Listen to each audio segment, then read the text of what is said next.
Hi, my name is Dr. Liat Levita. I am a senior lecturer at the Department of Psychology at the University of Sheffield, and I'm delighted to be a part of this really exciting project with Reprezent called On the Level, which is trying to deliver the tools that will allow young people to excel and succeed in terms of their well-being and their general welfare, both currently facing current challenges, but also in the future. And a key element of our program is making sure that young people talk to young people and deliver the content that has been put together to try and get young people to be more connected with how they feel and understand that emotions are not a bad thing, but also recognize when they might need a little bit of help and where to go for that help support if these emotions become really dysfunctional for them in day-to-day life. I hope you'll enjoy this presentation. If you have any questions about our project, I would be really delighted to hear from you. Hello, my name's Julie Gibson Miller. I'm a researcher on this project based at the University of Sheffield.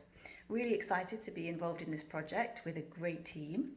I'm a health psychologist and psychotherapist, so I'm interested in how young people are doing during the pandemic, how you're doing at school, how you're feeling, and most importantly, if there's anything we can do to try and help you improve your lives in the future.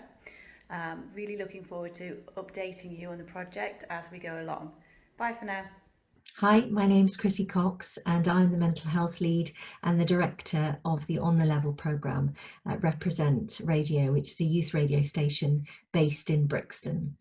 The On the Level programme is basically looking at mental health. It's aimed at years 9, 10 and 11 and it's interactive. So we use Slido, young people use their phones throughout, and also we introduce some apps and digital platforms, and also Kooth online, the online counselling service. And the idea is that young people can walk away from school and have that information on their phone should they need it, even if it's something they can't talk about in their peer group. But we also hope that it opens a conversation. We started this project with young people at Reprezent, talking about mental health. That was how it all began.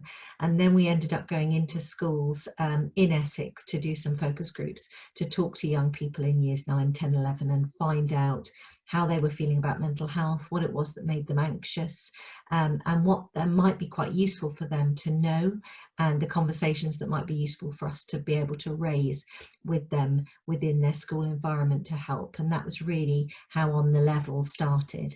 It began as a show that was taken into schools, and it is completely transformed, both content and the way that we deliver it. So now it is a sort of green screen TV studio type show with graphics behind. It's still interactive with Slido and all the digital apps and platforms, but it's far cooler than it was before. And also the content is much richer based on the feedback that we were getting from schools in the first pilot rounds that we did. Young people have been part of this process right the way through, and they're key in the development of what it is that we research, the questions that we ask on Slido and why we ask them of young people, what happens when we come back to schools, even the survey monkeys that we might send out to the teachers to find out what they thought about it. And then all of that is put together, and myself and the young presenters sort of look at that, and we kept developing the show as a result of that feedback. It makes things more relatable. I think the older we get, we lose touch with the younger people.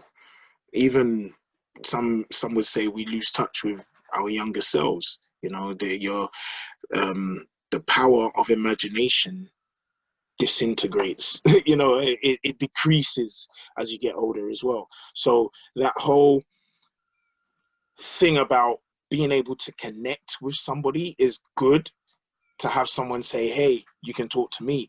But it's amazing when you feel like, all right, these people that are preaching to me, they are not that far away from me. Oh, they dress like me, or they listen to the same music I listen to. They understand my slang, whatever it may be that makes you feel like, okay, I understand. I feel like they understand me, or from my point of view, being the older person, I understand them. it's much better than looking at someone and, you know, you can tell they're probably the same age as your parents or older than your parents, you know, or reminds you of a teacher. And if you're in a place where you feel like nobody understands you in that school, the last thing you need is someone that reminds you of a teacher telling you what to do, because you just turn off. The brain will look at it like, this is making me uncomfortable, I'm turning off. I think it's also like you say about like something you could latch onto. I know it sounds materialistic, but like, you know, the backdrop that you created, like having Stormzy on screen, having, you know, AJ Tracy playing whilst, you know, we're going in between different sections, you know, those little things, those little tiny details, young people can go to, love that song, love that artist, love that backdrop. I'm going to watch this, I'm going to relate to it. It's just like watching a TV show. You don't relate to stuff unless you enjoy it. So, yeah, all the stuff that people, you've got to give credit to everyone who did the stuff behind the scenes, because as well as me and Shemsy being good at what we do, the backdrop in itself went hand in hand with, you know, how we can relate to the future generation. Kuth reminded me of this. When I was a little bit younger than these students, I remember I had this sort of I don't know what the actual term for her position in school was, but it was like a social worker / learning support mentor. And her name was Mrs. Little. And she was somebody that was there to sort of help the children that didn't know how to deal with their stress and their anxieties, that would always get told to leave the room, or they get put in some form of detention, you know, when and they didn't know how to deal with it. And that was the first time I realized, okay, there's something I'm dealing with here and I feel completely misunderstood. Then it became Mr. Petchy in my secondary school. And since going through these stages in my life through academia, I said, it's very necessary to have these people in the school system, but what about when you get home? Because maybe the reason why you're acting up in school is because of what you're dealing with at home. So Kuth was amazing for that side of things, because you can deal with a lot, or you can learn how to deal with things at home when you've got that person just there, you know, on your laptop. Literally, as the words go, you know, sit on the couch and click onto Kuth. You know what I mean? It's that simple, and that's an amazing tool. I wish I had it when I was in school.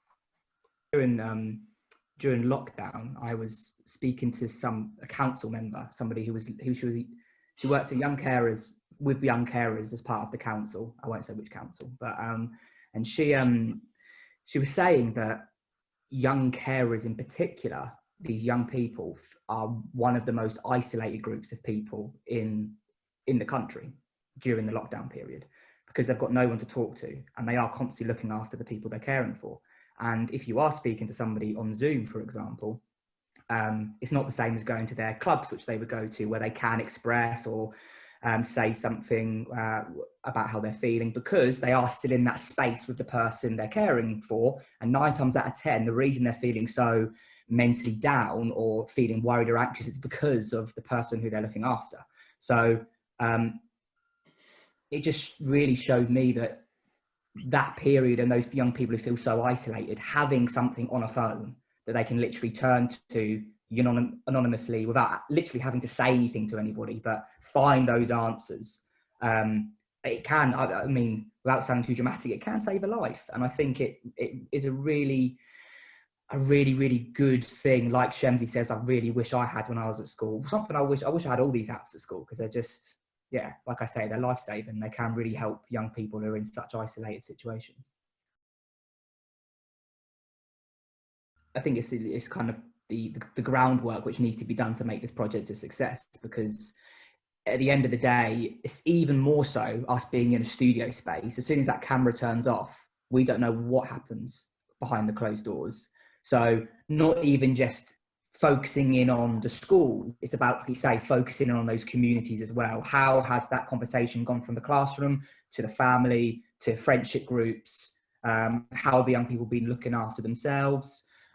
So yeah, it's about seeing how they're like a domino effect throughout the entire community of that where that school is based.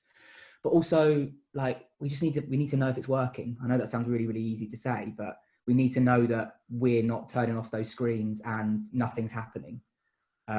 So yeah, I think research is 100% key. It's about finding a way to make the research accessible for the young people. I don't think it's about them filling out, you know, tons and tons of questionnaires every 2-3 weeks, but it's about finding a way where these young people can tell us if it's going okay, but making it interesting and fun for them. But this project I believe that this project, if it kicks off post-COVID, I think it could be something which is, you know, mandatory within school environments.